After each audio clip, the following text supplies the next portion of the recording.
네, 다양한 사안을 깊이 있게 들여다보는 양 기자의 왜 그럴까 순서입니다. 네, 양 기자, 총선이 한 달도 남지 않은 시점 선거 이야기를 안 할 수가 없을 것 같은데 요즘 가장 관심이 가는 주제 하면 아무래도 조국 혁신당의 지지율일 것 같습니다. 예상보다 그 지지율 무섭게 오르고 있죠. 네, 여론조사 기관에 따라서 조금씩 결과가 달리 나오고 있긴 한데 비례정당 지지율에서는 양당을 바짝 뒤쫓는 결과가 나오기도 하고 있습니다. 한국갤럽이 자체 의뢰로 지난 5일부터 7일까지 비례대표 투표 의향을 물어봤더니 국민의 미래가 37%, 그리고 더불어민주연합 25%, 조국혁신당 15% 이렇게 나왔고요. 호남은 20%로 집계됐습니다. 또 JTBC가 메타보이스에 의뢰해서 3월 7일부터 9일까지 조사한 결과를 보면요.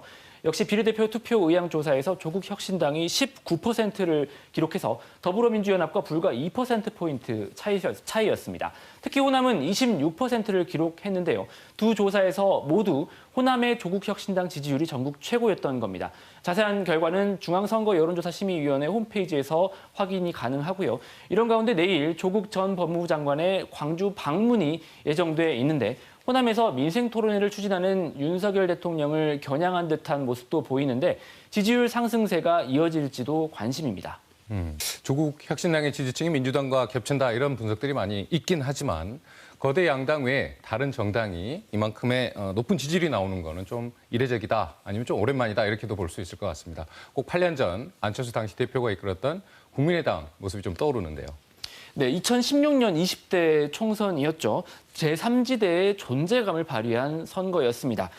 당시 국민의당이 약진하면서 더불어민주당 후보들을 누르고 광주와 전남 18석 가운데 절대 다수인 16석을 차지했었죠. 또 지역구뿐 아니라 비례대표 득표율도 민주당을 압도하는 결과를 보였습니다.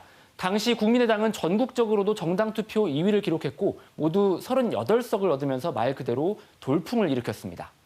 그만큼 이번 총선에서도 제3지대의 약진이 재현될까 이것과 관련된 또 관측들 엇갈리긴 하는데 어떻게 전망할 수 있을까요? 네, 2016년 총선과의 공통점과 또 차이점을 한번 짚어보면서 설명을 해보겠습니다. 공통점은요, 민주당의 분열 국면에서 제3지대 정당이 탄생했다는 것일 겁니다. 차이점이라고 한다면 올해 총선에서는 2016년처럼 호남 현역 의원들의 대거 탈당이 이루어지지 않았다는 것이고요. 또 8년 전과 달리 제3지대의 선택지가 여러 곳이라는 점입니다.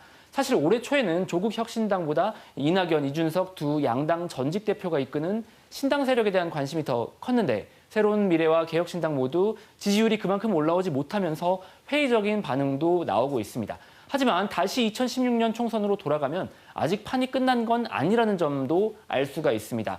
당시 국민의당 여론조사 추이를 보면요. 당시에 한 자릿수 지지율을 보이다가 총선 직전에 17%까지 치솟았고 결국 본선에서는 득표율이 25%를 넘겼기 때문인데요. 제3지대 정당들이 2016년 국민의당처럼 틈을 만들어서 막판 스퍼트를 할 수 있을지도 중요한 관전 포인트입니다. 또 다른 궁금증 하면 민주당이 4년 전처럼 광주 전남 18석을 모두 독식할 거냐 이 부분도 좀 짚어볼 만하겠죠. 네, 말씀하신 대로 2020년 21대 총선은 20대 총선과 반대로 민주당이 광주 전남 의석을 싹쓸이했죠. 그런 만큼 이번 총선도 여전히 민주당 경선에서 승리한 후보들의 경쟁력이 높은 것은 사실입니다. 하지만 친명 횡재, 비명 횡사로 대표되는 민주당 공천 갈등이 크게 불거졌고 제3지대의 존재도 있는 만큼 변수는 아직 많습니다. 특히 이낙연 대표와 민영배 의원이 맞붙는 광주 광산을이나 이정현 전 의원이 출마하는 순천 광양 곡성구례 을 등의 결과가 주목되고 있습니다. 이정현 전 의원 이야기를 좀 했으니까 국민의힘 상황도 좀 짚어보겠습니다. 16년 만에 광주 전남 18개 선거구에 모두 후보를 냈습니다. 네, 사실 그간 보수정당의 호남 성적표는 암울했습니다.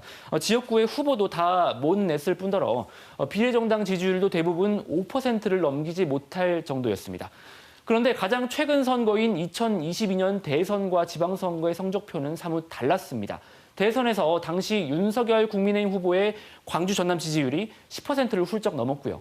또 지방선거에서는 광역단체 후보들의 지지율이 20%에 육박할 정도로 높아지기도 했습니다. 앞서 말씀드린 것처럼 이정현 전 의원을 포함해서 호남에서 당선자를 낼 수 있을지 귀추가 주목되는데 당선 여부뿐 아니라 득표율도 관심이 쏠리고 있습니다.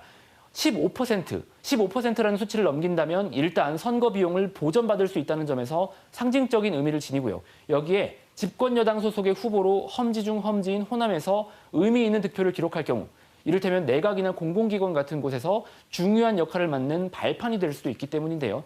네, 정권 심판론 그리고 5.18 왜곡 후보 공천 논란 등을 딛고 국민의힘 후보들이 호남에서 어느 정도 지지를 받을 수 있을지 지켜봐야 할 것 같습니다. 네, 오늘 말씀 여기까지 듣겠습니다. 양 기자 수고했습니다. 맞습니다.